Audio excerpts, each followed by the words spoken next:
Bonjour à tous. Aujourd'hui, je vais essayer de répondre à une question très importante. Pourquoi prendre un personal trainer? Beaucoup de gens se demandent pourquoi je ne pourrais pas faire du sport tout seul, pourquoi est-ce que j'ai besoin de quelqu'un qui va me montrer, je connais les exercices, etc. Donc un personal trainer, c'est une personne qui va vous permettre de vous dire pourquoi vous devez faire tel exercice. Est-ce qu'il a une vertu pour votre condition actuelle? Est-ce qu'il va améliorer votre genou? Est-ce qu'il va améliorer votre hanche, votre nuque? Est-ce que votre épaule va se porter mieux après ou avant les exercices?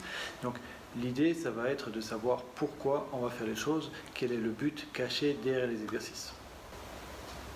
Donc le programme, forcément, il va s'adapter à chaque personne. Chaque personne va avoir son programme personnalisé. Il y aura des bases communes, mais chaque personne étant différente, on va adapter et on va faire en sorte qu'il y ait un maximum de positif qui ressort de chaque séance. Ce qu'il est important de savoir, c'est qu'un coach personnel, c'est pas uniquement une personne qui va vous pousser à faire plus, mais qui va généralement vous pousser à faire mieux. Donc ça sert à rien de faire des micro-mouvements, donc des mini-pompes qui servent à rien et qui vont juste bloquer les épaules, les articulations, etc. On va plutôt essayer de faire des mouvements corrects, de faire selon ce que votre corps permet de faire dans les limites actuelles et de pousser au niveau de la qualité, etc. pour progresser en force, pour progresser en amplitude de mouvement et vous améliorer et vous amener tout doucement vers une guérison et vers un renforcement musculaire efficace. Donc le but recherché, ça ne va pas être le fun. On n'est pas là pour vous dire oui super, les squats c'est super amusant, etc. On va en faire plein et puis après on va faire des burpees.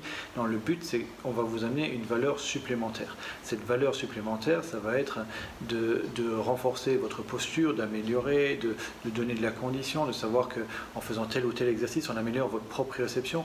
Tout ça, c'est des valeurs supplémentaires. Donc pas seulement faire des exercices pour se crever, se fatiguer, ça c'est facile, tout le monde peut le faire. On n'est pas des animateurs, on veut vraiment vous amener une valeur supplémentaire. Donc un bon personal trainer, c'est pas nécessairement une personne qui va vous crier dessus, qui va vous dire allez plus, allez fais-en, encore, encore, encore, allez plus vite. Non, ça va plutôt être une personne qui va rechercher ce qui est bien pour vous, ce qui va vous aider et qui va regarder comment vous faites les mouvements. Donc un mouvement mal fait, c'est la porte ouverte vers une blessure, vers un renforcement musculaire inégal, donc vers des mauvaises postures qui vont aggraver votre quotidien. Donc au début, vous dites ça me fait du bien, etc., je me donne à fond, et progressivement viennent les blessures.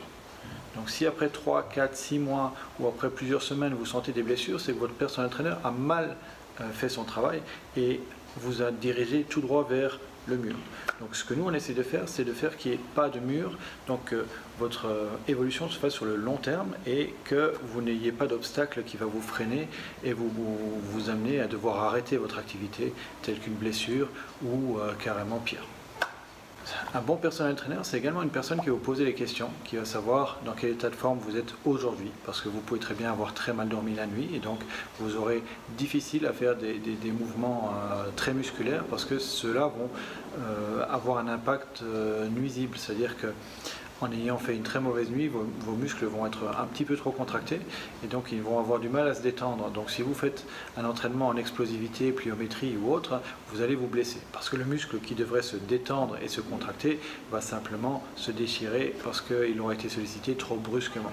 Donc chaque journée est différente et un programme doit pouvoir se changer en fonction de l'état psychologique de la personne sur le jour même et son état de forme, donc s'il a bien dormi, s'il a bien mangé, s'il a fait 12 heures en avion, etc. On va devoir s'adapter. Donc une personne qui a fait 12 heures en avion ou 8 heures de voiture ou autre, on peut être sûr que tout ce qui est chaîne postérieure et autres va être retréci. Donc première étape, ça va plutôt être de détendre et de travailler le stretching pour éviter les blessures. Donc ça va permettre de sentir que le dos récupère un petit peu et d'éviter donc de passer 3 jours dans son lit sans savoir bouger avec le dos en vrac.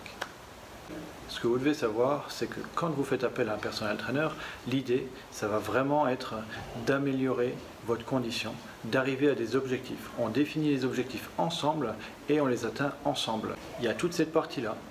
Il y a une progression au niveau des sensations. Est-ce que je fais bien l'exercice ou simplement est-ce que je le fais vite et mal?